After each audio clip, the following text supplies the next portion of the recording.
What's up, family? Brandy S. Turpin here, aka Coach Brandy. I'm laughing because I cracked myself up.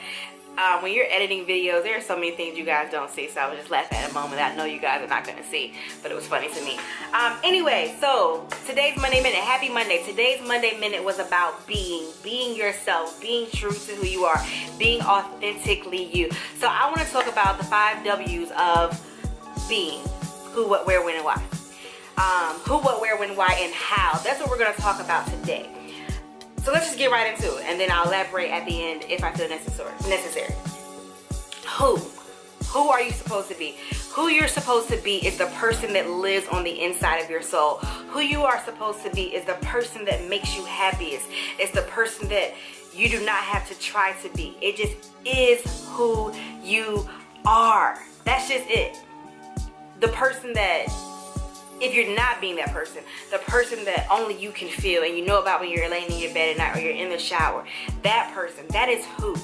That's the who. That person is in there. For so long you have put a mask on, or for so long you have buried that person because you have felt like that's what you had to do to fit in. That is what you had to do to be successful. That's the only way you could make it in this world, is by putting on a little bit. No. False. Inaccurate. Being you. The person you are in your soul. Being in the career field that I'm in currently, as well as my past career in social work, I see people on a regular basis who are literally altering themselves in order to fit in. And this is something that we talk about a lot and we learned about a lot as children. But as we grow into adulthood, the childhood situations that occurred tend to haunt us, and we still display those same characteristics as those children trying to fit in. I watch people, and it pains me to watch people, but I watch people literally exhaust themselves trying to be what they think others want them to be. And I know, watching them, if I'm exhausted just watching you do that, I can imagine what it is doing to you.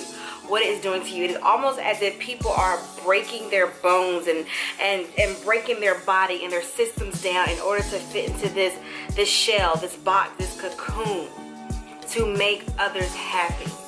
What could be so many things? What could be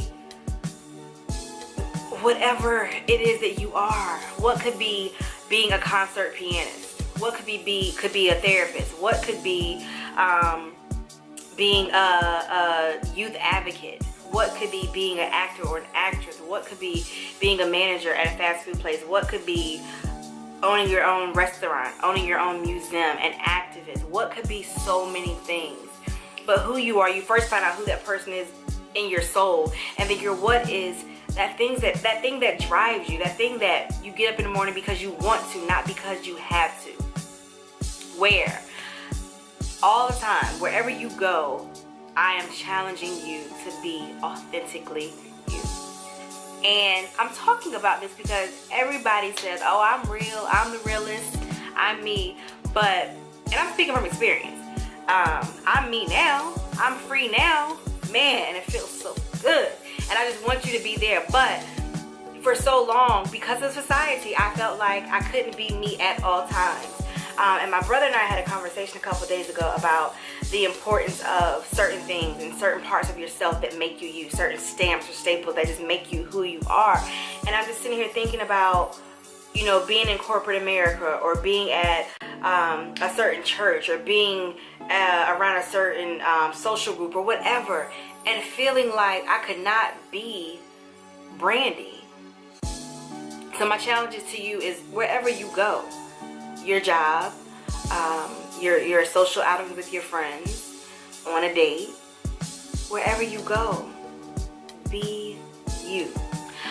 So being yourself is about letting your truth be your truth, and living and embracing your truth no matter what.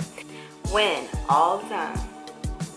All the time. So when I say be you, I mean be you. Am I saying that if you curse like a sailor, am I saying go up in a church like beep beep beep my whatever?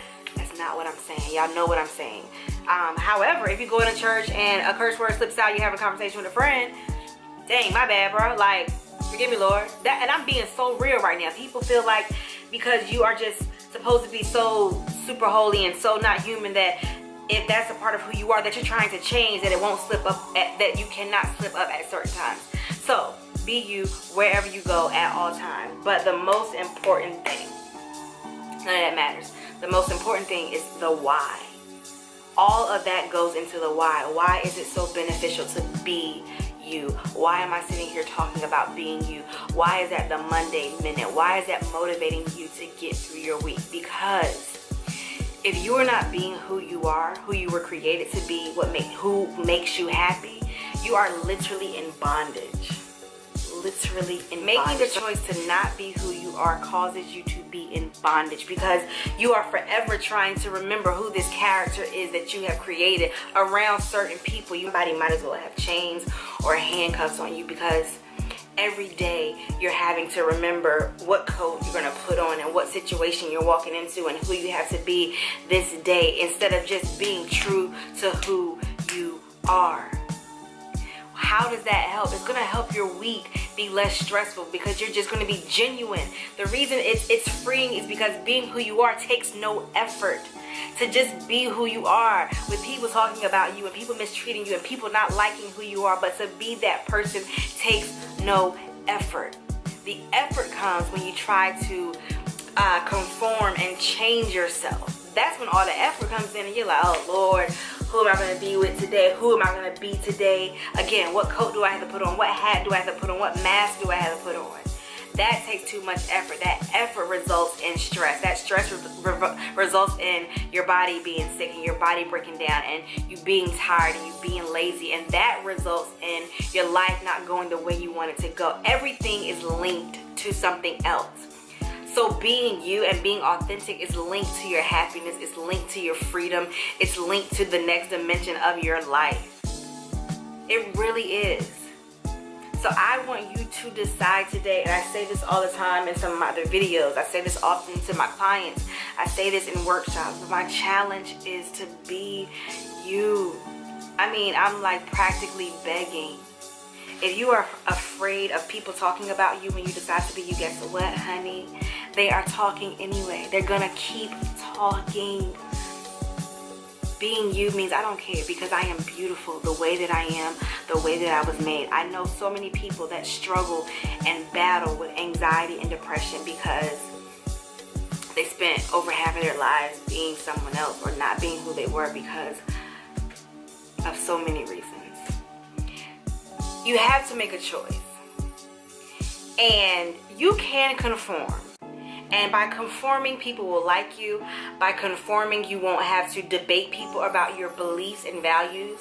By conforming, you may have more friends. You may have a better support system because people will think you're on their side or you believe the same things or whatever. But when you go to bed at night and when it's time for you to sleep at night, what is happening between you and yourself? What is happening between you and your soul and you and your God, your creator? What is happening? Decide that you may be lonely on your journey to being yourself.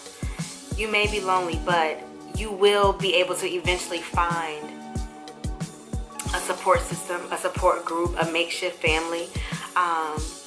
But just be okay with it being lonely for a little while. And pretty much a lot of us make the decision between being lonely or being myself. And because we don't want to be lonely, because we are afraid of encountering ourselves, we decide to conform so we won't be lonely and by ourselves. Think about that. But decide that it's going to be lonely for a little while.